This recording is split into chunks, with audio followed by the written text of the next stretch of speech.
মা, তুমি এটা কি করলে? সবার সামনে অ্যানাউন্স করে দিলে।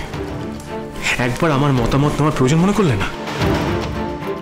আমি বুঝতে পারছি না, মানে নতুন করে তোর মত নেওয়ার কি আছে? তোদের বিয়েটা তো অনেকদিন আগেই ঠিক হয়ে গেছে। তাছাড়া নয়নতারা মাসিমাই চাইলেন আজকে সবার সামনে তোদের বিয়ের অ্যানাউন্সমেন্টটা করে দেওয়া হোক। সত্যি ঠাম্মি, তুমি মাকেও ম্যানিপুলেট করে দিলে। আমি বুঝতে পারছি না, তোদের এনগেজমেন্টের কথা যদি 5 জন জানতে পারে তাহলে অসুবিধাটা কোথায়? মা,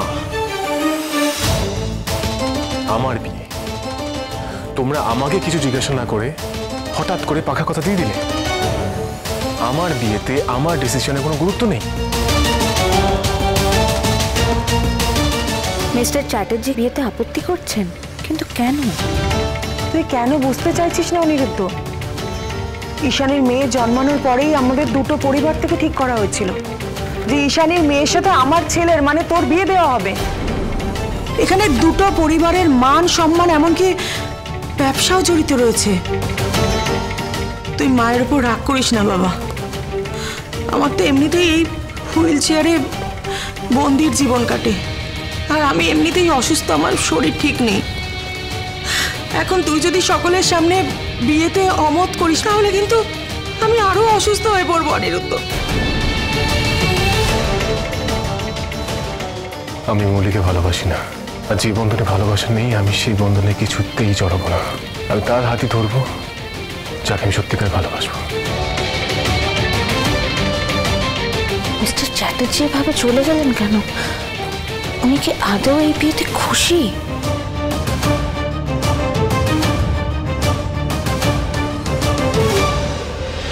হোয়াট ইজ দিস অনিরুদ্ধ? তোমার কিসের কমিটমেন্ট আছে? কেন তুমি ওভাবে সবার সামনে থেকে চলে এলে বলো না? বলি, অনেকদিন ধরে ঠাম্মিকে আমি একটা কথা বলতে বলেছিলাম, কিন্তু ঠাম্মি কথাটা রাখেনি। কি বলতে বলেছিলে তুমি গ্র্যান্ড মমিকে? ঠাম্মি যখন এতদিন কথাটা বলেনি, তোমাকে বোঝায়নি, তাহলে আজকে আমাকেই বলতে হবে। দেখো বলি, তুমি আমার ছোটবেলার বন্ধু, তোমাকে আমি কোনোদিন জীবন সঙ্গী হিসেবে দেখি না।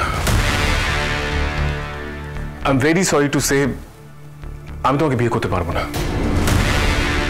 তার কারণটা হলো বাণী, তাই তো?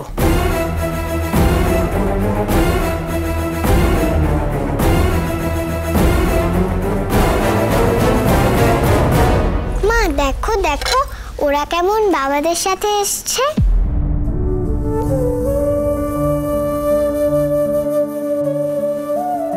তুমি আমার বাবাকে খুঁজে পেলে না, না গো? তোমার বাবার জন্য খুব মন কেমন করে, তাই না মাম্মা? শুধু একা মাকে দিয়ে তোমার হয় না। মাকে তো আমার চাই, তার সঙ্গে বাবা থাকলে আরো ভালো হতো। আচ্ছা মা, বাবাকে আর কোনোদিনই আসবে না?